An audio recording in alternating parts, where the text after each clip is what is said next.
کے بارے میں بھی حدیث پاک میں آتا ہے کہ ایسا کیوں ہوا، ہر پیغمبر سے اللہ نے بکریاں کیوں چروائی؟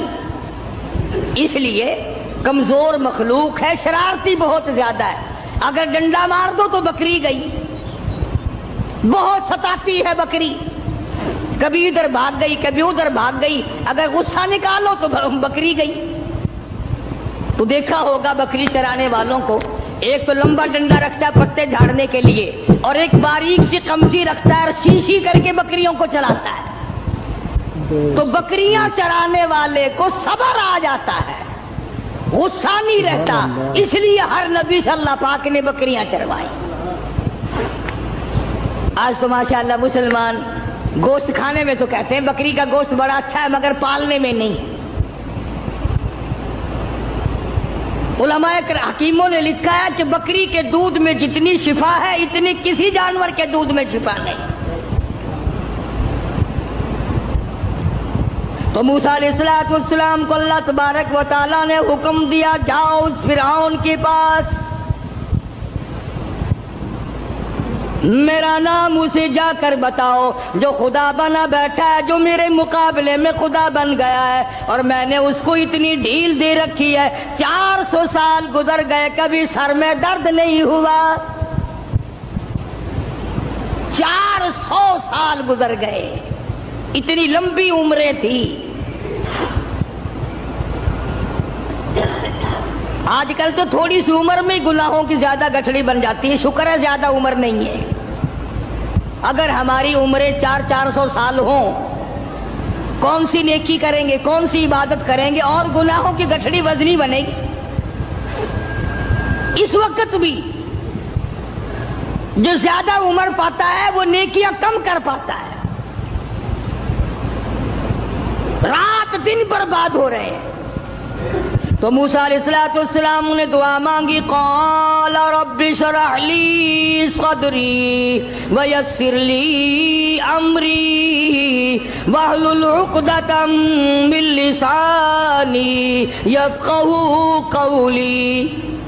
اور میرے پروردگار، میں تیرا نام لے کر اس کے پاس جاؤں گا، فرعون کو تبلیغ کرنے جاؤں گا، میری زبان میں تاثیر پیدا کر دے، میری زبان میں اثر پیدا کر دے۔ خدا کی قسم، نبی اپنے آپ کو کتنا مجبور سمجھتا ہے، زبان کی تاثیر بھی اللہ سے مانگ رہا ہے، اور فرمایا واحلل عقدۃ من لسانی، میری زبان کی گرہ کو کھول دے، میری زبان کو آسان کر دے، یفقہوا قولی، اسے بھی ہدایت کی توفیق دے تاکہ وہ میری بات کو سمجھ سکے۔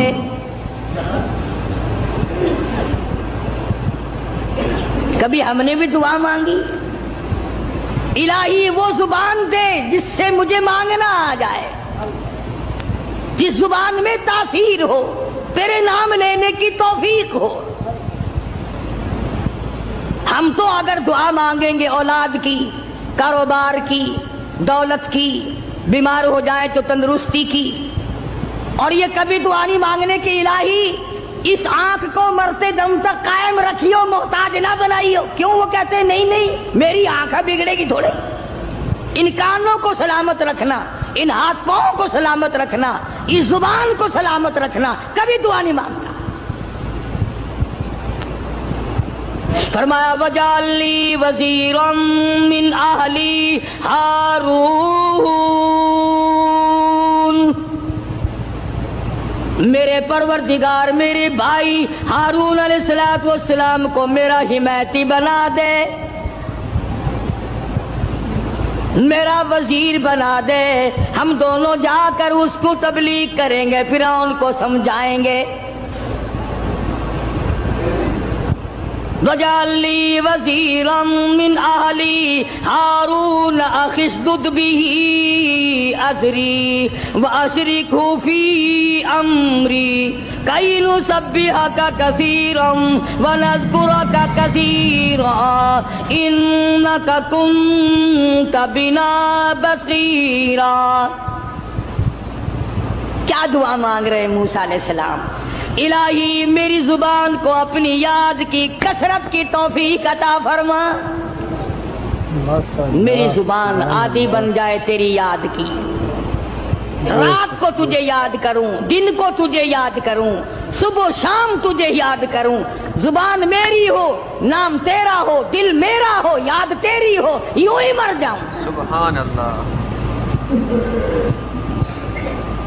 تو سیدنا موسیٰ علیہ السلام جب فرعون کے مقابلے میں گئے تو حکم ملا، دیکھو قربان جاؤں مالک کائنات کی بے نیازی پہ تبلیغ کا طریقہ بھی بتلایا۔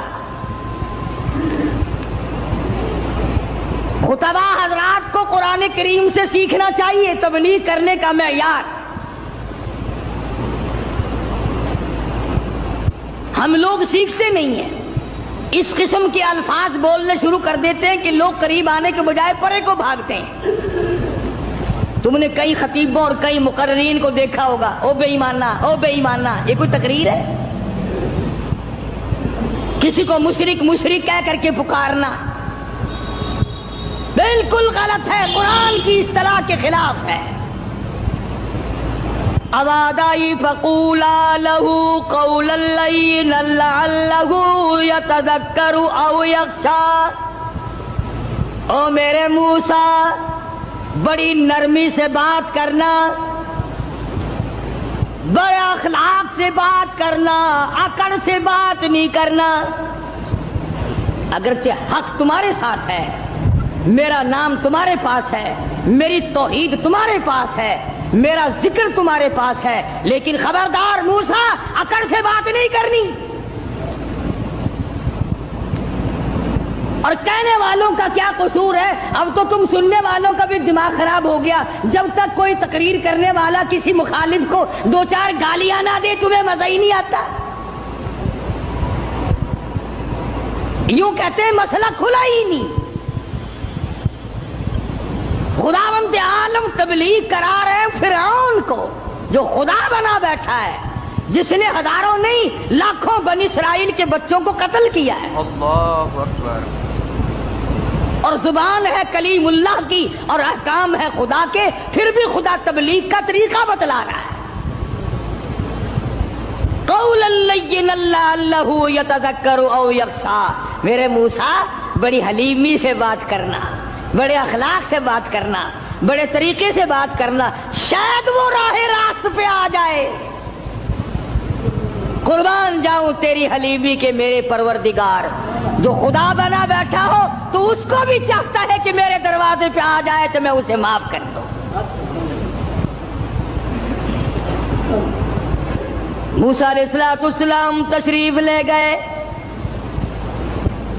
فرعون کو جا کے سمجھایا، تبلیغ کی، اللہ پاک کی توحید کا مسئلہ سمجھا دیا۔ وہ ایک ہے، وہ حی قیوم ہے، 1 کروڑ روپے ادا کرنے کے بعد ایک سانس کوئی مول خرید نہیں سکتا۔ ساری حکومت دینے کے بعد اگر کوئی اپیل کرے الہی او اسرائیل یہ میرا تخت شہنشاہی لے لے، مجھے ایک سانس پھالتو دے دے، زیادہ لینے دے، قطعاً ایسا نہیں ہوگا۔ کروڑوں روپے کے بدلے میں ایک سانس نہیں ملتا، پوری تخت و تاج حکومت کے بدلے میں ایک سانس نہیں ملتا۔ جس رب نے یہ نظام بنایا ہوا ہے وہی پروردگار کہتا ہے چلو فرعون کو جا کر ہدایت کرو، بے شک وہ گناہگار ہے، اگر آج بھی میرے دروازے پہ جھک جائے تو میں معاف کر دوں گا۔ سمجھتے ہوں ساری عمر حرام کھاتے جس کی گزری ہے وہ بھی اپنے آپ کو پاک صاف سمجھتا ہے۔ کمال ہے انسان کی بھی، ساری عمر زنا کیا، ساری عمر حرام کھایا، ساری عمر بدماشی کی، ساری عمر جوا کھیلا، شراب پی، اور دوسروں سے پھر بھی اپنے آپ کو کہتا آخر چلو میں گناہگار صحیح پر ان سے تو اچھا ہوں میں اوروں سے۔ یہ ایک بیماری ہے، یہ ایک گناہ کے بڑھنے کا سبب ہے، توبہ توفیق نہ ہونے کی علامت ہے۔ جہاں زنا کرنا گناہ ہے، جہاں شراب پینا گناہ ہے، جہاں جوا کھیلنا گناہ ہے، جہاں حرام کھانا گناہ ہے، وہاں پر آدمی کو اپنے آپ کو اوروں سے اچھا جاننا یہ بھی نہیں اسی طرح کا، بلکہ اس سے بھی بڑا گناہ ہے۔ دل میں یہ خیال لانا کہ یہ سارے کافر پھرتے ہیں، میں اکیلا مسلمان ہوں، قطعاً غلط ہے۔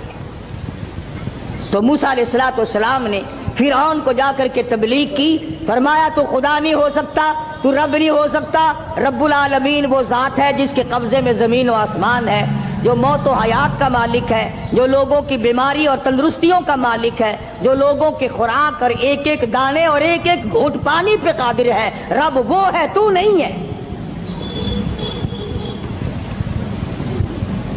اب فرعون کہنے لگا کہ اچھا تو صحیح خدا کا نمائندہ ہے، مقابلہ کر میری ساتھ، مقابلہ کر میری ساتھ۔ چنانچہ فرعون نے جادوگر بلائے۔ اس زمانے میں جادو کا بڑا زور تھا، جادو کا بہت ہی لوگوں میں طریقہ کار تھا، طرح طرح کے جادو کیا کرتے تھے۔ تو فرعون نے اپنے جادوگر بلائے، انہوں نے میدان میں رسیاں ڈال دی، رسیاں ڈال دی۔ جب انہوں نے جادو کیا تو وہ سارے سانپ بن گئے، رسیوں کے سانپ بنا دیے جادوگروں نے۔ موسیٰ علیہ السلام بڑے حیران ہوئے، اب جادو پیغمبر کی تعلیم تو نہیں، خدا کی تعلیم بھی نہیں، کلام الہی اللہ کی تعلیم ہے، جادو شیطان کی تعلیم ہے، جادو شیطان کی تعلیم ہے، کلام اللہ کی تعلیم ہے، تو مقابلہ ہے کلام کا اور شیطان کا۔ تو شیطان کے کلام سے انہوں نے، جادوگروں نے رسیوں کے سانپ بنا دیے۔ اب موسیٰ علیہ السلام حیران کھڑے ہیں کہ اب میں کیا کروں؟ آواز آئی قال القها یا موسیٰ، قال القها یا موسیٰ، اے میرے موسیٰ، یہ جو ہاتھ میں آسا لیے کھڑے ہو، جو لکڑی لیے کھڑے ہو، اسے زمین پہ ڈالو۔ یہ جو تمہارے ہاتھ میں لکڑی ہے، یہ جو آسا ہے، اس کو زمین پہ ڈالو۔ انہوں نے زمین پہ ڈال دیا، فرمایا فَأَلْقَاهَا فَإِذَا هِيَ حَيَّةٌ تَسْعَىٰ۔ وہ موسیٰ علیہ السلام کا جو آسا تھا، جو لکڑی تھی، وہ بہت بڑا اژدہا بن گیا۔ فرعون بھی دیکھ رہا تھا، فرعونی بھی دیکھ رہے تھے، بڑی مخلوق تھی، اور ایسے موقع پر تو اور بھی لوگ زیادہ آ جاتے ہیں۔ آج اگر تم شہر میں جا کے یہ کہہ دو نا کہ آج وہاں قاری حنیف کی مسجد میں مناظرہ ہوگا، پھر دیکھو سارے بھاگتے ہی ہوئے آؤ گے یہاں۔ تو گویا مقابلہ ہے موسیٰ علیہ السلام اور فرعون کا، تو خلقت بڑی آئی ہوئی ہے۔ فرعون کے جادوگروں نے جب وہ رسیوں کے سانپ بنائے تو موسیٰ علیہ السلام کو اللہ پاک نے حکم دیا کہ آپ اپنا آسا ڈال دیں۔ جب آسا ڈالا تو وہ سب سے بڑا سانپ بن گیا، اور وہ جادوگروں کے جتنے بنائے ہوئے چھوٹے چھوٹے سانپ تھے ان سب کو کھا گیا۔ پھر وہ دنیا دیکھ رہی تھی، لوگ دیکھ رہے تھے، سب کو کھا گیا وہ۔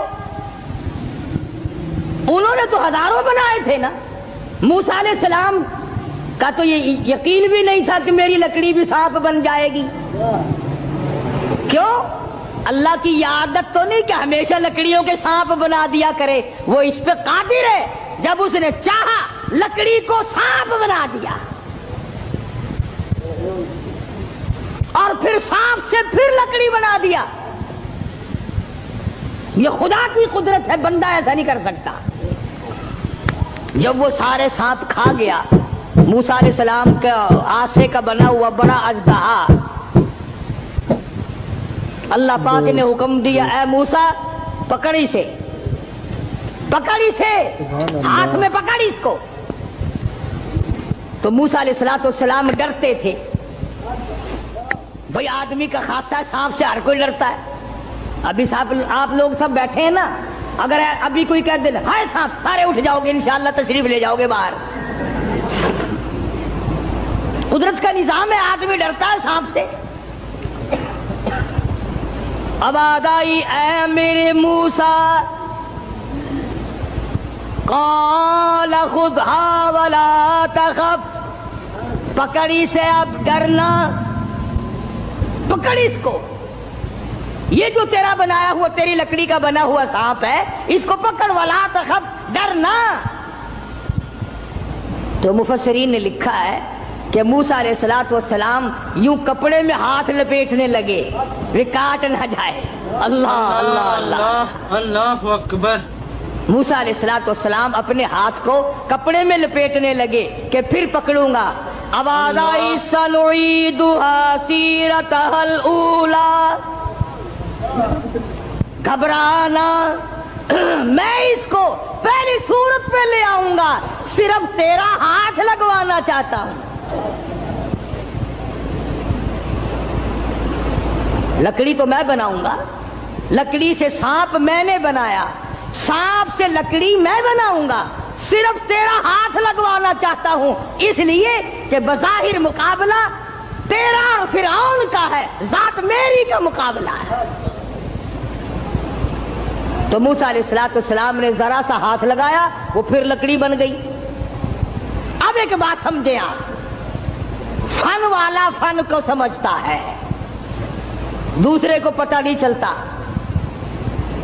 اب جادوگر جو تھے فرعون کے، انہوں نے جب دیکھا کہ ہمارے بنائے ہوئے سانپ جو تھے وہ سارے کھا گیا، لکڑی تھی، لکڑی کا سانپ ہمارے سامنے بنا، اور سانپ کی پھر لکڑی ہمارے سامنے بنی، تو سمجھ گئے کہ یہ ہمارا مقابلہ جادوگر سے نہیں۔ فرعون کے جادوگر یہ سمجھ گئے کہ ہمارا مقابلہ جادوگر سے نہیں، نبی سے ہے، خدا کے نمائندے سے ہے۔ ہمارا مقابلہ فن سے نہیں ہے۔ جادوگر سمجھ گئے کہ موسیٰ علیہ السلام جادوگر نہیں، اس کے پیچھے کوئی طاقت ہے جو کام کر رہی ہے۔ اور جب ان کی حق سمجھ میں آ گیا، انہوں نے نہ تو فرعون کا ڈر کیا کہ بادشاہ میں لایا ہے، انعام کا وعدہ کر کے لایا ہے، اگر تم جیت گئے تمہیں بڑا انعام دوں گا، کیونکہ مقابلہ ہوا نا موسیٰ علیہ السلام سے، اگر تم جیت گئے تو تمہیں مقابلہ دوں گا اور ہمیشہ تمہیں بڑا بنا کے رکھوں گا۔ لیکن وہ جادوگر جو فرعون کے ساتھ آئے تھے، جن کا عقیدہ بھی فرعون کے ساتھ تھا، جب انہوں نے مقابلے میں نبوت دیکھی، اللہ کی توحید دیکھی، تو فرعون کا ڈر بھی ان کے دل سے نکل گیا، حالانکہ جانتے تھے کہ اگر ہم نے مقابلہ کیا تو انعام ملے گا، اور اگر ہم موسیٰ علیہ السلام کے غلام بن گئے تو سزا ملے گی۔ قرآن کریم کہتا فَأُلْقِيَ السَّحَرَةُ سُجَّدًا قَالُوا آمَنَّا بِرَبِّ هَارُونَ وَمُوسَىٰ۔ موسیٰ علیہ السلام اور حضرت ہارون علیہ السلام نے جب مقابلے میں اللہ کی توحید کا پیغام رکھا تو وہ سجدے میں گر پڑے، سارے فرعونی جادوگر سجدے میں گر گئے۔ اب فرعون یہ سمجھنے لگا کہ مجھے سجدہ ہو رہا ہے مجھے سجدہ ہو رہا ہے، وہ کہنے لگا تم نے رخ پرلی طرف کر لیے، میں تو ادھر کھڑا ہوں، ادھر آؤ میری طرف سجدہ کرو۔ وہ سجدے میں پڑے پڑے کہنے لگے بہت دنوں گدھے کو سجدہ کیا ہے، آج تو خدا کو سجدہ کر رہے ہیں، آج تو رب العالمین کو سجدہ کر رہے ہیں، آج تو پروردگار عالم کی ذات کو سجدہ کر رہے ہیں۔ کون کہتا ہے کہ ہم تجھے سجدہ کر رہے ہیں؟ قال آمنتم له قبل ان آذن لكم، پتہ چلا ہے تمہاری رلی ملی بھگت ہے۔ اب جوش آیا جو بادشاہوں کو آیا کرتا ہے، بادشاہوں کو جو جوش آیا کرتا ہے وہ جوش آیا، کہنے لگا فَلَأُقَطِّعَنَّ أَيْدِيَكُمْ وَأَرْجُلَكُمْ مِنْ خِلَافٍ وَلَأُصَلِّبَنَّكُمْ فِي جُذُوعِ النَّخْلِ۔ کہنے لگا میں تمہیں ابھی مزہ چکھاتا ہوں، اپنے حاکموں اور افسروں کو کہنے لگا ان کا ایک ایک ہاتھ کاٹو، ایک ایک پیر کاٹو، اور اس طرح سے کاٹنا۔ اس وقت اپنے آپ کو بچانا، اپنے دین کو بچانا، اپنے ایمان کو بچانا۔ لوگ اتنے بگڑ جائیں گے، لوگ اتنے برباد ہو جائیں گے، لوگ اتنے تباہ ہو جائیں گے۔ صبح کو آدمی مومن ہوگا، شام کو موت آئی تو جنازہ کافر کا اٹھ رہا ہوگا۔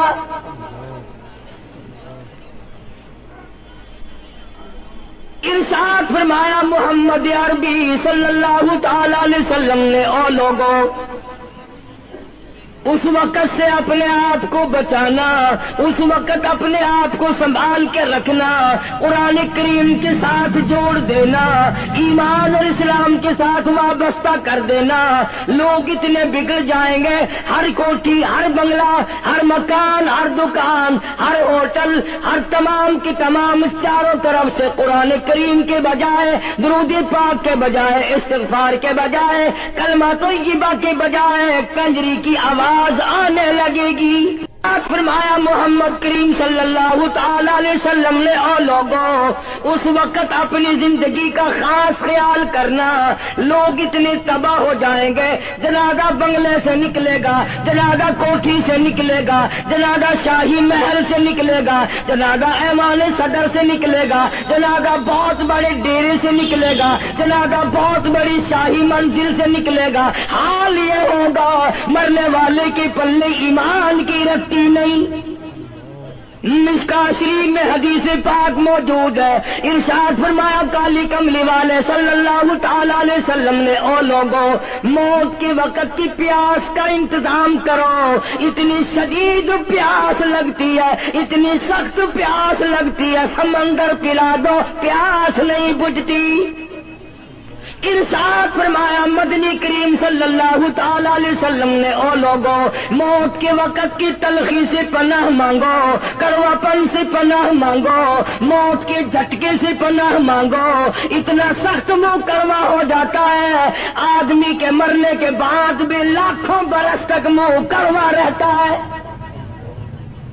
ارشاد فرمایا مدنی کریم صلی اللہ تعالی علیہ وسلم نے، او لوگوں، موت کے صدمے سے پناہ مانگو، موت کے جھٹکے سے پناہ مانگو، موت کے وقت سے پناہ مانگو۔ اتنا زبردست جھٹکا لگتا ہے، آدمی کے بدن میں منوں کے حساب سے لہو ہوتا ہے، جھٹکا لگنے سے ایک قطرہ باقی نہیں رہتا۔ ارشاد فرمایا مدنی کریم صلی اللہ تعالی علیہ وسلم نے، او لوگوں، موت کی تیاری کرو، قبر کی تیاری کرو۔ موت کا جھٹکا لگنے سے کانوں کے پردے پھٹ جاتے ہیں، آنکھوں کا نور ختم ہو جاتا ہے۔ ارشاد فرمایا محمد کریم صلی اللہ تعالی علیہ وسلم نے، او لوگوں، موت کے وقت کے پسینے سے پناہ مانگو۔ اتنا زبردست پگھر پسینہ آتا ساری زندگی میں کبھی نہیں آیا۔ موت کی گھبراہٹ سے پناہ مانگو، اتنی زبردست گھبراہٹ ساری زندگی میں کبھی نہیں آئی۔ آخری وقت ہے، کروٹیں بدل رہا ہے، کبھی پیر اکٹھے کرتا ہے، کبھی ہاتھ مارتا ہے، بےتابی ہے، الجھن ہے، بے قراری، پریشانی ہے۔ آخری وقت ہے، بیٹی نے پوچھ لیا ابا جان کیا تکلیف ہے؟ کہتا لخت جگر، کھانسی نہیں، درد نہیں، پیڑ نہیں، بخار نہیں، سانس لیتا ہوں ایسا معلوم ہوتا ہے ہزاروں کانٹوں والی ڈھنگریوں کے اوپر سے گھسٹ کے سانس آ رہا ہو۔ کلو نفس ذائقۃ الموت، ہر ایک نے موت کا ذائقہ چکھنا ہے، ہر جاندار نے موت کا ذائقہ چکھنا ہے۔ صحابہ کرام نے سوال کر دیا جناب محمد عربی صلی اللہ تعالی علیہ وسلم سے، کالی کملی والے آدمی کی جان کیسے نکلتی ہے؟ فرمایا ریشمین کپڑا لے لو، خاردار جھاڑ پہ ڈال دو، پلہ پکڑ کے کھینچ لو، جیسے وہ تار تار ہو جاتا ہے آدمی کی یوں رگوں کو توڑ کے رکھ دیا جاتا ہے۔ حدیث پاک میں آتا ہے کہ فرشتہ رگوں میں غوطہ مار مار کر گھسیٹ گھسیٹ کر روح کو گھسیٹ کے لاتا ہے۔ والنازعات غرقا، قسم ہے ان فرشتوں کی جو روح کو رگوں میں سے غوطہ مار مار کر گھسیٹ کر لاتے ہیں۔ آج میری تیری کیا مجال ہے، کیا جرت ہے؟ کبھی سوچا بھی ہے کہ ایسا بھی وقت آنے والا ہے، نہ جانے گھر میں موت آئے گی، نہ جانے آپریشن روم میں آئے گی، نہ جانے ٹیکہ لگتے ہوئے آئے گی، گولی کھاتے ہوئے آئے گی، یا سڑک پہ ایکسیڈنٹ میں موت آئے گی، کوئی نہیں جانتا، درود پاک پڑھتے ہوئے موت آئے گی، یا کنجری کا گانا گاتے ہوئے موت آئے گی۔ اسی لیے مجذوب کہتا 2 دن کی زندگی پہ نہ اتنا اچھل کے چل، 2 دن کی زندگی پہ نہ اتنا اچھل کے چل، یہ راستہ ہی چل چلاؤ کا ہے، ذرا سنبھل کے چل۔ ہزاروں تیرے جیسے آئے، جب جانے لگے تو کوئی دنیا میں اندھیرا نہیں ہوا۔ خدا جانے یہ دنیا جلوہ گاہ ہے، ناز ہے کس کی؟ خدا جانے یہ دنیا جلوہ گاہ ہے، ناز ہے کس کی؟ ہزاروں اٹھ گئے لیکن وہی رونق ہے مجلس کی۔ نواب چلے گئے، راجے چلے گئے، صدر چلے گئے، وزیر چلے گئے، بڑے بڑے جج چلے گئے، دنیا اپنی جگہ قائم ہے۔ کبھی تم نے بھی سوچا کہ ہم بھی جا سکتے ہیں؟ نہیں نہیں، ہمیں کون ہلا سکتا ہے؟ ہم بڑے مضبوط ہیں، ہمیں کون ہلا سکتا ہے؟ افسروں کو دیکھو، ان کی کھوپڑی بگڑی ہوئی، ملازمین کو دیکھو وہ خدا کے قرآن کے باغی، ذمہ داروں کو دیکھو وہ محمد مصطفیٰ کے دین کے باغی۔ ہم پیروں فقیروں مولویوں کو دیکھو بہانے بنا بنا کر کے دین کا ستہ ناش کر رہے ہیں۔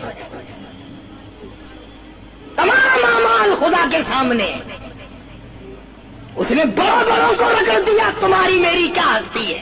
کروڑوں کے مربوں کے مالک دنیا سے چلے گئے۔ لاہور انارکلی میں چلے جاؤ، قطب الدین ایبک کی قبر پہ جا کے دیکھو، جس کا ایک حکم ملتے ہی در خیبر سے چاٹا گام کی پہاڑیوں تک لرزہ مچ جاتا تھا۔ وہاں جا کے دیکھو لکھا، جن کی ڈنکی سے گرجتے تھے زمین و آسمان، جن کے ڈنکی سے گرجتے تھے زمین و آسمان، اور گھاس ہے ان کی قبر پر اور نساء کچھ بھی نہیں، جھاڑ ہے ان کی قبر پر اور نساء کچھ بھی نہیں۔ بادشاہوں کی قبروں پہ جھاڑ کھڑے ہیں، بڑی بڑی رانیوں کی قبروں پہ جھاڑ کھڑے ہیں، بڑی بڑی ملکاؤں کی قبروں پہ درخت کھڑے ہیں، بڑی بڑی حسین آنکھوں کو کیڑوں نے کھا کے ختم کر دیا، ایسے ایسے لب سرخ باریک پتلے لب کیڑوں نے کھا کے مکا دیے۔ اسی لیے قرآن کریم للکار کے کہتا ہے، فرمایا وَنُفِخَ فِي الصُّورِ فَإِذَا هُم مِّنَ الْأَجْدَاثِ إِلَىٰ رَبِّهِمْ يَنسِلُونَ۔ جب قیامت کا سور پھونکا جائے گا، ہر آدمی اپنی قبر سے نکلے گا، کہیں گے قالوا یا ویلنا من بعثنا من مرقدنا هذا ما وعد الرحمن وصدق المرسلون۔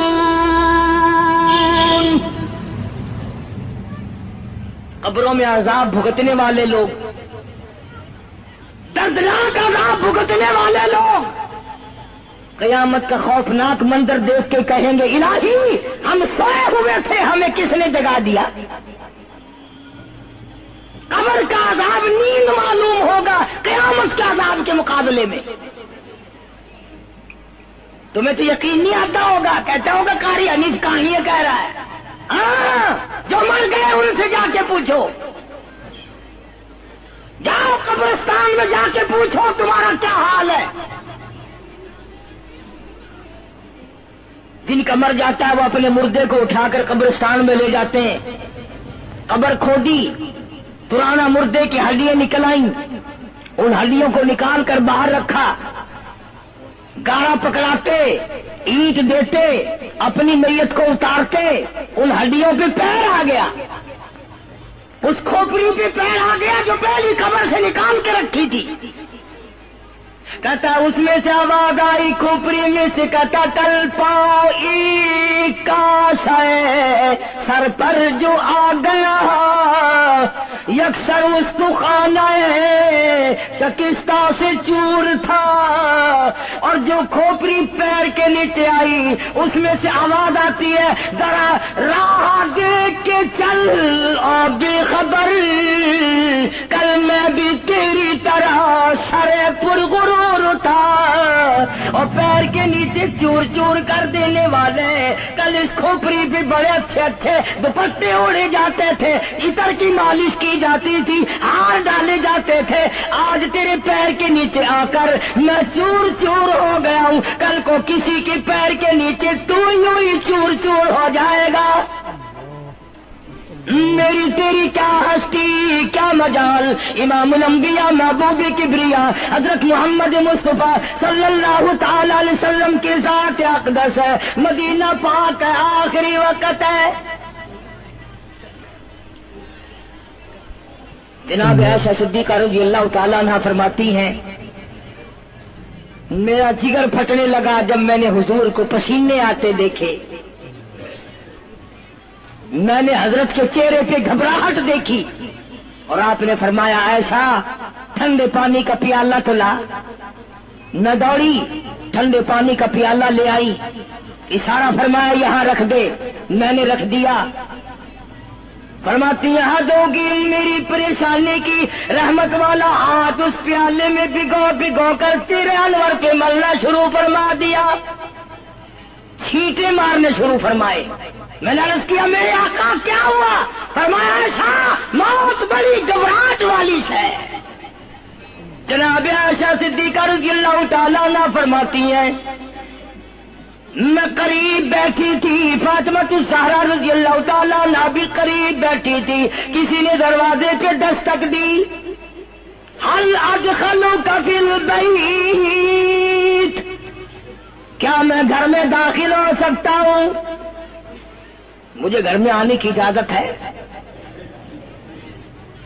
جناب فاطمہ الزہرا رضی اللہ تعالی عنہا جو پریشان بیٹھی تھی فرمانے لگی وہ دیہات کی گوار کہیں کے میرے ابا بے ہوش ہے, تجھے اجازتوں کی پڑی ہے. سرکار کو تھوڑا سا ہوش آیا, فرمایا لخت جگر کسے بے ہوش کہتی ہو, کسے دیہاتی کہتی ہو, کسے گمار کہتی ہو؟ یہ تو وہ ہیں جو بچوں کو یتیم بنا دیں, یہ تو وہ ہیں جو دلہن کا سہاگ اجاڑ دے, یہ تو وہ ہیں جنہوں نے کوٹھیوں کو ویران کر دیا, بنگلوں کو ویران کر دیا, ملکوں کو ویران کر دیا. یہ تو تیرے ابا کا مقام ہے جو اجازت مانگی جا رہی ہے. لے آئے, اللہ پاک نے سلام بھیجا ہے, آپ کو بلایا ہے, میں تیار ہوں. روح مبارک قبض کرنے لگے, گھٹنوں کے قریب پہنچے. سرکار نے فرمایا او اسرائیل مجھے تکلیف ہو رہی ہے. فرمایا میری کیا مجال ہے؟ عرض کیا آقا میری کیا مجال ہے آپ کو تکلیف دوں؟ میری کیا جرت ہے میں آپ کو تکلیف پہنچاؤں؟ فرمایا تو تکلیف پہنچا نہیں رہا اور مجھے اتنی تکلیف ہو رہی ہے کہ ساری زندگی میں کبھی نہیں ہوئی.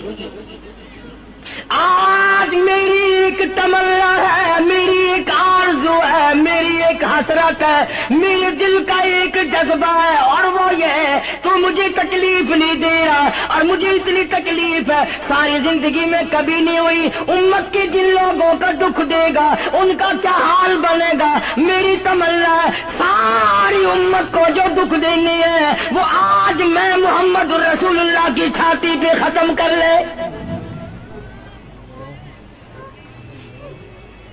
وہ ساری تکلیف مجھے پہنچا لے۔ آؤ امتیوں، نبی کی وفا دیکھ اور اپنی جفا دیکھ۔ تجھے اس نبی کی شکل سے پیار نہیں، تجھے اس نبی کی نورانی داڑھی سے پیار نہیں، تجھے اس نبی کے لباس سے پیار نہیں۔ جناب عائشہ صدیقہ رضی اللہ تعالیٰ عنہا فرماتی ہیں، آواز پست ہوتی چلی گئی، ہمارا جگر پھٹتا چلا گیا، بالکل آواز بند ہو گئی، لب حرکت کرتے تھے۔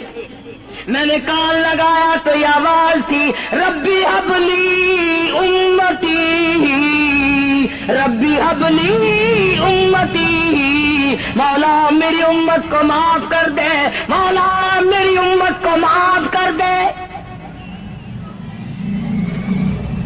امت کا حال تو دیکھو، نمازوں کی پرواہ نہیں، روزے کی پرواہ نہیں، قرآن مجید کی پرواہ نہیں، محمد عربی صلی اللہ علیہ وسلم کے لائے ہوئے دین کی پرواہ نہیں۔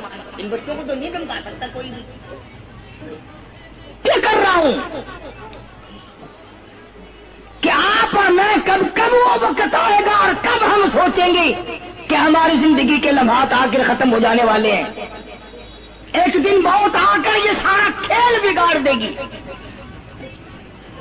اسی کو مجذوب کرتا کہ آنے والی کس ٹالی جائے گی، اور جان ٹھہری جانے والی جائے گی، روح رگ رگ سے نکالی جائے گی، تجھ پہ ایک دن خاک ڈالی جائے گی، ہزاروں من مٹی کے نیچے تجھے جانا پڑے گا، تیرا سوٹ، تیرے لباس، تیری یہ چاٹ چوٹ اور یہ ٹیپ ٹاپ ساری ختم کر دی جائے گی۔ آخری وقت ہے، پریشان حال ہے۔ قرآن کا تھا کلا اذا بلغت التراقی وقیل من راق وظن انه الفراق والتفت الساق بالساق الى ربك يومئذ المساق۔ رگیں چھوٹتی ہیں،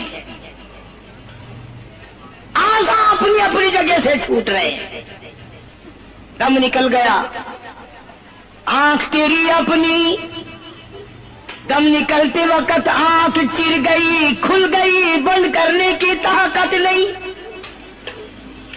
ہاتھ تیرا اپنا، انگلی بند رہ گئی، کھول نہیں سکتا، پیر اکٹھے ہو گئے، الگ الگ ہو گئے، اکٹھے نہیں کر سکتا، دوسرا آدمی بند کرتا ہے۔ یہ منہ جس سے حکم دیتا ہے، جس سے کتابیں پڑھتا ہے، جس سے سارا دن گانے گاتا ہے، جس منہ سے درود پاک پڑھتا ہے، تیرا منہ ہے، دم نکلتے وقت اگر منہ چر گیا، بند کرنے کی طاقت نہیں، اپنا منہ خود بند نہیں کر سکتا،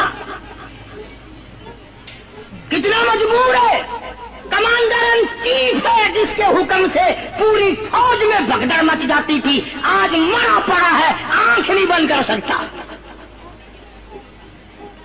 وزیر داخلہ ہے جس کے حکم سے پوری پولیس حرکت میں آ جاتی تھی، وہ بھی کسی زمانے کی، جس کے حکم سے پوری پولیس حرکت میں آ جاتی تھی، وزیر داخلہ صاحب مرے پڑے ہیں، پیر الگ الگ ہیں، اپنے پیر اکٹھے نہیں کر سکتا، منہ چل گیا بند نہیں کر سکتا، آنکھ کھل گئی بند نہیں کر سکتا، آخرکار پٹڑی پہ لٹا لیا، غسل دینے کے لیے کپڑے اتارنے لگا غسل دینے والا،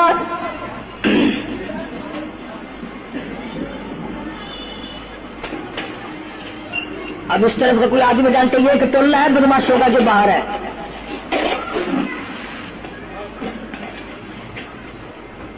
میں عرض کر رہا تھا کہ دنیا ہزاروں چیزیں دیکھ کے بھی سمجھ نہیں کرتی، ہزاروں کو مرتے دیکھ کے بھی تیاری کا مفہوم سمجھ میں نہ آیا۔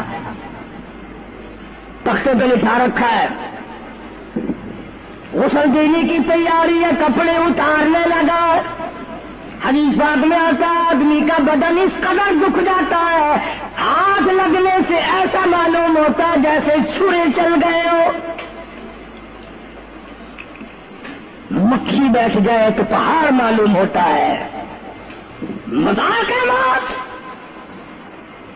ارے موت کا موت ہے، سارے عالم کو نفرت کر دیا موت نے۔ ادھر کپڑے اترنے لگے، ادھر رو آواز دیتی ہے چور ہے جسم اتنا کرم کیجیو، غسل آہستہ آہستہ سے دیجیو، میرے کپڑے اتارو سنبھال کے، اور مجھے غسل دینے والے آہستہ آہستہ میرے کپڑے اتار، تیرے ہاتھ بھی مجھے چھرے کی طرح لگتے، کپڑے اتارنے والے کو لالچ ہے کپڑے صحیح سالم اتارو، ادھر زبان حال سے کہتا لوگو آؤ میرا حال دیکھ لو، میرے کپڑے اتار رہے ہیں، ننگا کی ہزار آؤں۔ عورت کی میت ہے، آواز لگاتی ہے، زبان حال سے کہتی ہے آؤ سہیلیو، او میری بہنو آؤ، میرے سوٹ اترتے دیکھو، میرا زیور اترتا دیکھو، میری ناک کا زیور اترتا دیکھو، میری چوڑیاں ٹوٹتی دیکھو، کنبا قبیلہ چھوڑ کے واری، سچے گھر کی کر تیاری، یہ نہ سمجھنا اکیلی سدھاری، سبھی چلیں گے باری باری، آج میرا نمبر ہے کل کو تیرا نمبر ہے، بچے گا کوئی نہیں، اس لیے اس اندھیری کوٹلی کی تیاری کرو۔ متاع الدنیا قلیل والآخرۃ خیر لمن اتقى ولا تظلمون فتیلا۔ کپڑے اتار دیے، غسل دینے لگے، ہاتھ پھیرنے لگا، ادھر سے آواز آتی ہے میں نے جھیلی ہے مصیبت بے شمار، اور حال جسم سے کپڑے اتار، تیرا کپڑے اتارنا مجھے اتنا دکھ دیتا ہے کہ جیسے ہزاروں چھرے میری جان پہ چلا دیے گئے ہو۔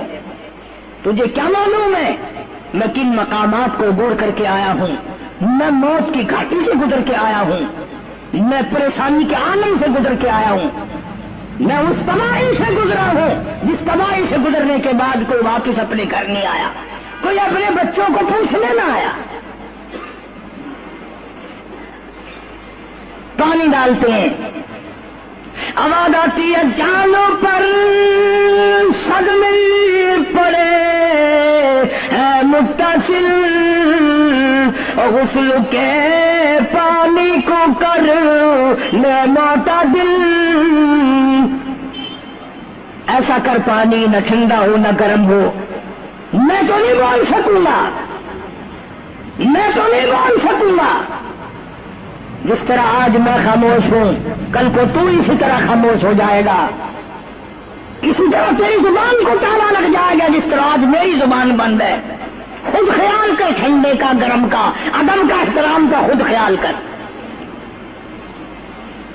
غسل دینے والا صابن ملتا ہے، پھر ہاتھ پھیرتا میت کے بدن پہ، آواز آتی ہے جس طریق ملتے ہیں گھوڑے کو نہ مل، اور زور سے تو پکے پھوڑ کو نہ مل.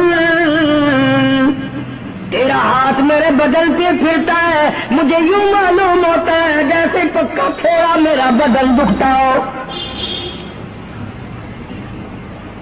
سر سے لے کر پاؤں تک وہ مصیبت آئی, وہ رگیں توڑی گئی, حلق میرا کڑوا ہو گیا, آنکھوں کے میرے پردے پھٹ گئے, کانوں کے میرے پردے پھٹ گئے, خون سارا میرا خشک ہو گیا.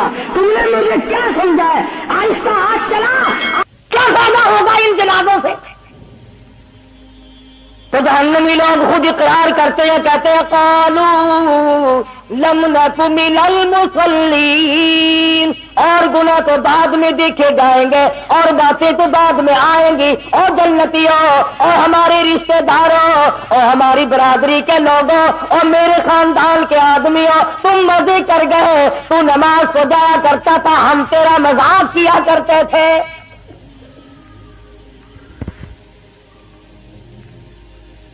خود اقرار کر رہے ہیں, اعتراف کر رہے ہیں. بڑے بڑے لوگ آج نماز سے غافل, پرواہ ہی نہیں کرتے. بڑے بڑے کھاتے پیتے لوگ نماز نہیں پڑھتے. اللہ پاک نے فراغت بھی دی ہے, دولت بھی دی ہے, مال بھی دیا ہے, اولاد بھی دی ہے, زمین جائیداد بھی دی ہے. اللہ کے حضور میں سر جھکانے کو پھر بھی تیار نہیں. وہ ایک مرتبہ حکم آیا تھا دفتروں میں, کچھ صفیں بچھی تھی, کچھ لوٹے رکھے گئے تھے. بس ایک جمعے سے دوسرے جمعے تک عمر بھر کی نمازیں پڑھ دی, وہ پتہ نہیں صفیں کہاں گئی, وہ لوٹے کہاں گئے, وہ قانون ہی مٹ گیا, پتہ نہیں کہاں گیا. اور یہ کیا ضروری ہے کہ حکومت کہے تو نماز پڑھے؟ اگر میں مسلمان ہوں اور میں کلمہ پڑھتا ہوں, اور میں نے اللہ اور اس کے رسول صلی اللہ علیہ وسلم سے یہ وعدہ کر رکھا ہے کہ میں تمہارا کہنا مانوں گا, تو میں کیوں انتظار کرتا ہوں کہ جنرل ضیاء کا حکم آئے گا تو میں نماز پڑھوں گا, اور میں نے مرنا نہیں؟ کیا فرشتے اللہ میاں کے جب آئیں گے میں ان سے کہوں گا کہ کاغذات دکھاؤ تمہارے پاس اسلام آباد سے کہاں سے آئے؟ اپنا عمل, اپنی خبر, اپنا حشر, اپنے کردار, تمام چیزیں اپنے ذمہ رکھو. بلا تزر وازرۃ وزر اخری, قرآن کہتا ہے کوئی کسی کا ذمہ دار نہیں بنے گا. تو جنتی لوگوں نے پوچھا, جہنمیوں نے جواب دے دیا, سب سے پہلا جرم, سب سے پہلا گناہ, سب سے پہلی خطا, سب سے بڑا گناہ ہمارا یہ بنا, قالوا لم نک من المصلین, ہم نماز نہیں پڑھا کرتے تھے. آج کل تو ماشاءاللہ اچھے بھلے لوگ نہیں پڑھتے, پیر نہیں پڑھتے. ایک جگہ میں ملا, میں نے کہا حضرت صاحب نماز مدینے جا کے پڑھتا ہوں, روٹی یہاں سے ٹھوکتا ہے, پانی یہاں سے ڈکارتا ہے, بیوی بچے یہاں پیدا کر رہی ہے, نماز مدینے جا کے پڑھتا ہے. ڈال دیکھو کیا بنایا. اور اگر کوئی پڑھتا ہے تو تمام کی پرواہ نہیں کرتا. اور میرے تیرے نبی, ساری کائنات کے نبی حضرت محمد کریم صلی اللہ تعالی علیہ وسلم کا آخری وقت ہے, بیمار ہے, کمزور ہے, آپ نے نماز کے لیے حکم بھی دے دیا صدیق اکبر رضی اللہ تعالیٰ عنہ کو, پھر بھی دو آدمیوں کا سہارا لے کر مسجد میں تشریف لائے. صحابی کہتا ہے میری آنکھ نے دیکھا حضور اکرم صلی اللہ علیہ وسلم کا قدم مبارک زمین پہ گھسٹ رہا تھا. اس حالت میں بھی حضور صلی اللہ علیہ وسلم مسجد میں تشریف لائے. کئی لوگ اکڑتے ہیں جی ہم تو بڑے افسر ہیں, مسجد میں کیسے آئے؟ میں ان کی بات کر رہا ہوں جو ساری کائنات کے سردار ہیں, جن کے بھی